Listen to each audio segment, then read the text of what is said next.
Alright, so June 3, 2025, Bitcoin after dumping is nag-stop na siya dito around 103 US dollar, and as of now nagko-consolidate and na-reach niya yung pinakamataas around 106,500. So dito siya sa may resistance part, minor resistance lang yan, so madali lang siyang mabasag. So bullish scenario pauntog dito sa 100, close to 107, and worst case scenario or bearish scenario is papunta siya dito 102 to 101. So dito naglagay na ako ng alarm or nag-alert pag pumunta dyan is mag-long position ako. So as of now, ano nga ba nakikita ko dito? Para sa akin natatagalan ako sa progress niya kasi June na, lapit na mag-November. Typical November is top ng cycle. So di natin alam. Pero as of now naman, puro magaganda naman yung news sa crypto. Siguro ang umano lang, ang nag-interfere lang sa mga good news is yung sa tariff ni Trump. Kaya nagda-dump.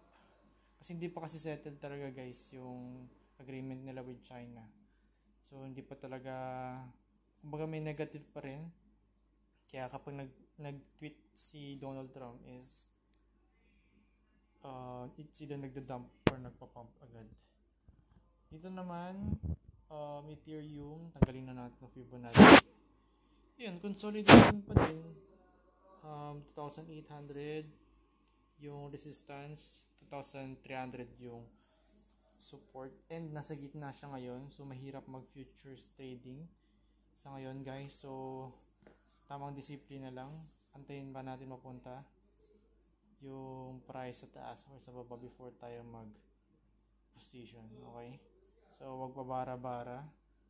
MACD nag-cross na siya sa baba, nag-cross na rin sa RSI, so pataas daw sa 4 hours time frame.